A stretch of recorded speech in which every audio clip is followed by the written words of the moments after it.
আনুমানিক 10টায় ঘুম ভাঙলো আদির। নিচে নেমেই সে আদিবার খোঁজ করছে, কিন্তু আদিবার খোঁজ নেই। মা, আদিবা কোথায়? আর কিছুটা বিরক্তি নিয়ে জবাব দিল, আদিবা কোথায় সেটা জেনে তোর কি কাজ? তুই না সাদিয়াকে বিয়ে করবি, তো সাদিয়া বিয়ে করলে আদিবার খোঁজ করা যাবে না? আচ্ছা, যদি তুই বুঝতেই পারছিস না, তাহলে অস্বাভাবিক আচরণ কেন করছিস? তোর বাবা এই নিয়ে মন বলেছেন তার ভাইয়ের শেষ আমানত সে রক্ষা করতে পারছে না। তো ভাল্লুক যে আমার ভাইয়ের আমানতকে গিলে ফেলছি আমি? তুই আদিবার সাথে এমন করছিস কেন? আমি আবার কি করলাম? আদিবা আমার হবুশালী, আমি ওর খোঁজ খবর নিতে পারবো না?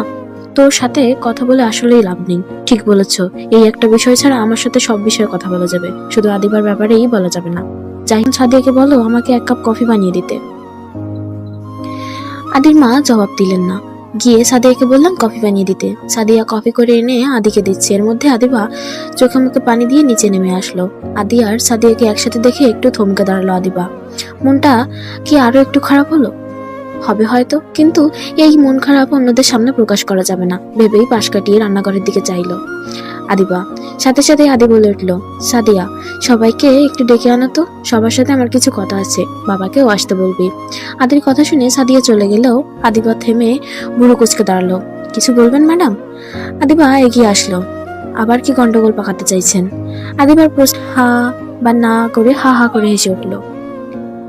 আদিবা বুঝলো আদির সাথে কথা বলে নিজের মেজাজ খারাপ করার মানে হয় না, তাই রান্নাঘরে চলে গেল। পরক্ষণেই বাসার ঘরে তার ডাক পড়লো। এসে দেখলো বাসার সবাই এসে জমা হয়েছে। আদিবা আসতেই আদি বলল, বসেন ম্যাডাম, এই আলোচনায় আপনার থাকা আবশ্যক, বলে আদিবাকে বসার জন্য ইশারা করলো আদিবা। আদিবাও বসলো। কয়েকটা গুরুত্বপূর্ণ কথার জন্য সবাইকে ডেকেছি। জানি আমার সিদ্ধান্ত নিয়ে সবার যথেষ্ট সমস্যা আছে, আমি সেগুলো ক্লিয়ার করতে চাই। আসলে যেভাবে হোক আমি অস্ট্রেলিয়ার সিটিজেন হওয়ার সুযোগ পেয়েছি, এখন আমি যাকে বিয়ে করবো সেও ওই সুযোগটা পাক। আমি চাচ্ছিলাম আমার পরিবারের কেউ এই সুযোগটা পাক। সাদিয়া যেহেতু আমার বাসায় বড় হয়েছে আর কাকিয়ারও ইচ্ছে ছিল তার মেয়ের নিজের পায়ে দাঁড়াক, তাই সাদিয়াকে বিয়ের প্রস্তাব দিয়েছি। এদেশ থেকে চাকরি পাওয়াটা এতটা সহজ নয়। তাছাড়া বাবার বয়স হয়েছে, বাবার পক্ষে সংসার চালানো সম্ভব না। আমি একা নিজের পরিবারের দায়িত্ব নিব নাকি বাবা মায়ের নিব, নাকি কাকিমাদের নিব? এমন তো হতে পারে আমার বউ সবার সাথে মিশে থাকাটা পছন্দ করলো না, তখন কি হবে? আমি শুধু চাই সবাই ভালো থাকুক। আমি যেহেতু বিদেশে থাকি, বিয়ের পরও সাদিয়াও সেখানে চলে যাবে। আমি ওকে চাকরি করার সুযোগ দিব, ও নিজের পায়ে দাঁড়িয়ে নিজের পরিবারের খেয়াল রাখতে পারবে।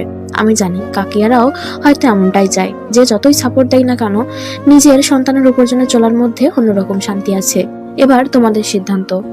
তাও বিয়ে হবে, না চাইলে হবে না। আদির কথা শুনে তার মা বললেন, কিন্তু গতকাল তো তুই বলেছিলি তুই আদিবার উপর রাগ করে সাদিয়াকে বিয়ে করতে চাস। হ্যাঁ বলেছিলাম, আদিবার সাথে রাগ করে আমি বিয়েটা করতে যাচ্ছি, কিন্তু পরে ভেবে দেখলাম আমি আদিবার সাথে যেটা করছি সেটা একপাক্ষিক। আদিবাকে আমি পছন্দ করলেও আদিবা আমাকে মনে প্রাণে অপছন্দ করে, এতে ওর দোষ নেই। আমি ওর সাথে কেমন ব্যবহার করি তাতে অপছন্দ করারই কথা।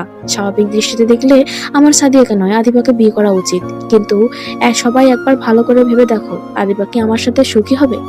হবে না তো, মেলেনি, সেটা 90তেও মিলবে না।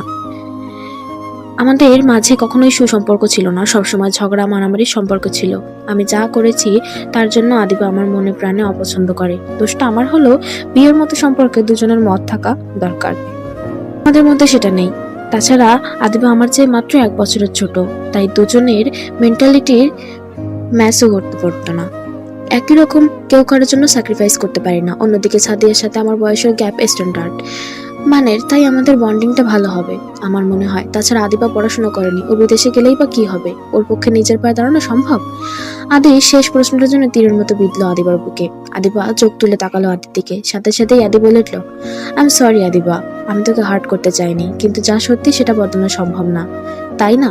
যাই হোক, আমার যা যা বলা ছিল, এবার তোমাদের সিদ্ধান্ত। তোমরা যদি মনে করো এই বিয়ে হওয়া দরকার, আমি জোর করব না, তবে বললেই বিদেশি সিটিজেন হওয়া যায় না, এই ব্যাপারটা মাথায় রেখো। অন্য কাউকে বিয়ে করে নিয়ে গেলেও এই সুযোগটা সে পাবে, কিন্তু আমি চাই যার সত্যি সুযোগটা দরকার সে পাক। কাকিয়া আর কত অন্যের আশ্রয় বাঁচবে? আমাকে পরে সিদ্ধান্তটা জানিয়ে দিও বলে আদি নিজের ঘরে চলে গেল। আদির বাবা মা সহ বাসার সবাই আদিবার দিকে তাকিয়ে আছে। আদির কথায় আদিবার যথেষ্ট খারাপ লেগেছে, কিন্তু সেটা মুখে প্রকাশ করছে না। আদি তার পরিবারের কথা ভেবেছে, এই অনেক। তাছাড়া ভুল তো কিছু বলেনি, নিজের পরিবারের দায়িত্ব নেওয়ার ক্ষমতা তার নেই। তাই এই বিয়েতে আপত্তি জানিয়েও সবার ক্ষতি করার মানে হয় না। কেউ কিছু বলার আগেই আদিবা বলে উঠল, মা আমার মনে হয় এই বিয়েতে সবারই ভালো হবে। আদিবার কথায় সাদিয়া অবাক হয়ে বলল, তুই এসব কি বলছিস আপু? কেন, ভাইয়া কি ছেলে হিসেবে খারাপ? উনি তো সবার ভালোর কথা ভেবেই সিদ্ধান্ত নিয়েছে। তাছাড়া তুই যে কারণে আপত্তি করছিস সেটাও ভিত্তিহীন। আমার সাথে ভাইয়ার প্রেমের সম্পর্ক কোনোদিনই ছিল না। আমার প্রতি ওনার সেটা ছিল মোহ, বলে মোহ কেটে গিয়েছে বলে আদিবা বলে উঠল। এদের দুজনের কাহিনী কারোর মাথায় ঢুকেনি। আদিবা সোজা আদির ঘরে চলে গেল। আসবো? আদিবার কণ্ঠ শুনে আদি পিছন ঘুরে জবাব দিল। অনুমতি নেওয়া শুরু করলেন কবে থেকে? ছোট বোনের ঘরে হুটহাট ঢুকে পড়া যায় না, তাই জিজ্ঞাসা করলাম আর কি। আসবো কি? আসুন, কয়েকটা কথা বলা ছিল। কারণ ছাড়া আপনি আমার কাছে আসবেন না জানি, বলুন কি বলবেন। আপনার কথাই বুঝলাম বিয়ের ব্যাপারে আপনি সিরিয়াস, তাই বড় বোন হিসেবে কথা বলতে এসেছি। তার মানে এই বিয়েতে আপনার কোনো আপত্তি নেই? আমার আপত্তি থাকবে কেন? সত্যিই নেই। অবশ্যই না, বরং আমি খুশি হয়েছি আপনি আমাদের কথা এত ভেবেছেন। তুই ভাঙবি তবু মচকাবি না, তাই না? মনে মনে বলল, কি বিড়বিড় করছেন? যেটা বলতে এসেছি, আপনার যেহেতু বিয়ে ঠিক হয়ে গেছে, তাই আশা করব বন্ধ দরজার ঘটনাগুলোকে বাইরে নিয়ে যাবেন না। আমাদের মাঝে যা কিছু হয়েছে সব ভুলে সাদেইকে আপন করে নেবেন। ও তাই নাকি শালিকা? কিন্তু আপনি আমার শালি মানে তো আপনি আমার অর্ধেক ঘরওয়ালি।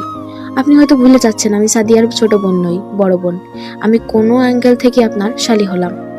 আমি সম্পর্কে আপনার বড় বোন হতে চলেছি। এবার থেকে সম্মানের চোখে তাকালে খুশি হব। আমি বদলে গেলে তোর আফসোস হবে না? আফসোস কেন হবে, বরং খুশি হব। তুই সত্যি খুশি হয়েছিস? ভীষণ খুশি হয়েছি। মনে হচ্ছে বুকের উপর থেকে ভারী বোঝা নেমে গেল। আপনার কুনজর থেকে মুক্তি পেয়েছি, মানে বুঝতে পারছেন কতটা লাকি আমি? এই মুহূর্তে আমার চোখের সামনে থেকে বিদায় হ।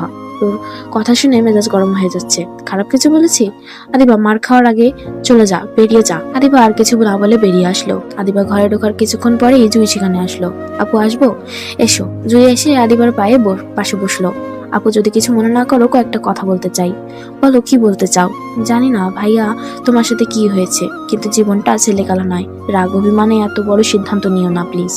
একটিবার চেষ্টা করে দেখবে প্লিজ।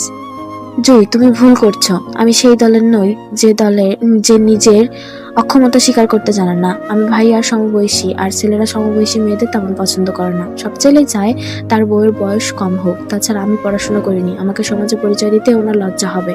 আমি চাইলেই আমার বয়স কমাতে পারবো না, আর পড়াশোনাও শুরু করতে পারবো না। তাই এই চেষ্টা না করাই ভালো। যেখানে ভাইয়া আমাদের পরিবারের কথা ভাবছে, সেখানে আপত্তি জানানোর প্রশ্নই ওঠে না। আদি আর আদিবার কথা বলছি, এর মধ্যে আদির গলা ভেসে আসলো। জয়ী, এখনই একবার নিচে আয়, সাথে মহারানীকেও নিয়ে আসিস। আদির কথা শুনেই জয় আদিবাকে প্রশ্ন করলো, ভাইয়া হঠাৎ ডাকছে কেন? তাও তোমাকে মহারানী বলছে কেন আপু? আগের অপমানের হয়তো পোষায়নি, তাই আবার অপমান করবেন বলে ডাকছেন। যাই হোক, চলো দেখে আসি। জয় আর আদিবা নিচে নামতে নামতে দেখলো আদি রেডি হয়ে দাঁড়িয়ে আছে। জয় বলল, ভাইয়া কোথায় যাচ্ছ? আদি আদিবার দিকে তাকিয়ে জবাব দিল, বাড়িতে বিয়ে, আর এখনো শপিং করবো না? সামনের সপ্তাহে আমাদের বিয়ে, তাই শপিং এ যাচ্ছি। আদিবা রিয়েক্ট না করে শান্ত গলায় বলল, খুব ভালো কথা। জান, আমাকে ডাকছেন কেন, তাও উল্টো পাল্টা নামে? তো আমার কি বলা উচিত ছিল? শালিকা, সাবধান, আমার সাথে কথা বলতে আসবেন না। এখন থেকে আমাকে আপু বলে ডাকবেন। তাই নাকি শালিকা আপু? একটা মানুষ এতটা নির্লজ্জ হতে পারে কি করে, সত্যি আমি জানি না। আজে বাজে কথা রেখে আসুন, বিয়ের শপিং করতে যাব। আমি যাব কোন দুঃখে? আপনি পাত্রীপক্ষের গার্জিয়ান, আপনি না গেলে হবে? চলুন চলুন। আদিবারে কিছু বলার সুযোগ না দিয়ে হাত ধরে টেনে নিয়ে গেল আদি। গাড়িতে অরিন আর সাদিয়া বসে আছে। আদি গিয়েই বলল, সবাই রেডি তাহলে, এখন যাওয়া যাক। সাথে সাথে আদিবাও উল্টো করে হাঁটা দিল। পিছন থেকে আদি বলে উঠলো, তাহলে কি ধরে নেব আপনি আমাদের বিয়েটা মেনে নিতে পারছেন না? আদিবা ভুরু কুচকে তাকালো, মানে কি? আপনার হিংসা হচ্ছে তার মার্কেটিং এ যেতে যাচ্ছেন না? আদিবা আদির দিকে তাকালো, চোখ গরম করে একবার তাকিয়ে ধমকে উঠলো, সাদিয়া সামনে গিয়ে বস বলেই গাড়ির দরজা খুলে পিছনে বসে পড়লো। আদির বাচ্চা, আজ তো শপিং করার শখ আমি মেটাবো, মনে মনে বলল। দেখতে দেখতে গাড়ি এসে থামলো শপিং মল সেন্টারের সামনে। ঢুকতে ঢুকতেই আদি বলল, সাদিয়া যা যা পছন্দ হবে সব নিবি। সাদিয়া মাথা নেড়ে ভিতরে গেল। সাদিয়া ঘুরে ঘুরে জিনিসপত্র কিনছে। আদি সবাইকে শপিং করতে বলছে, তাই অরিনার জুইও ঘুরে ঘুরে সব দেখছে। শুধু আদিবা দাঁড়িয়ে আছে।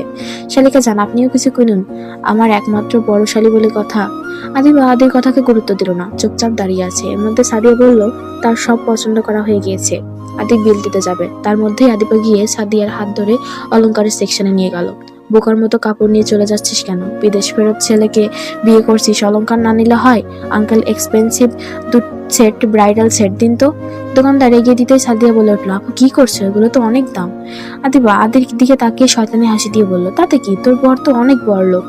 তাছাড়া মানুষ শপিং এ বড় বোনকে নিয়ে এসেছে, একটু খরচ তো করতেই হবে। বড় বোন তো আর ছোট বোনকে ঠকতে দিবে না। আদিবার পাল্লায় পড়ে বেশ মোটা অঙ্কের টাকা খরচ হলো কারণ সে সাদিয়ার পছন্দের সব কিছু কিনতে দেয়নি, সব নিজের পছন্দে কিনেছে। তার সবকিছু দামি দামি নিয়েছে। শপিং শেষে সবাই মিলে বাসায় ফিরে আসলো। না, এত টাকা নষ্ট করেও আদিকে শাস্তি দেওয়া গেল না, কিন্তু আদিবা থামলো না। নানান রকম পরিকল্পনা করতে লাগলো কি করে আদিকে উচিত শিক্ষা দেয়া যায়।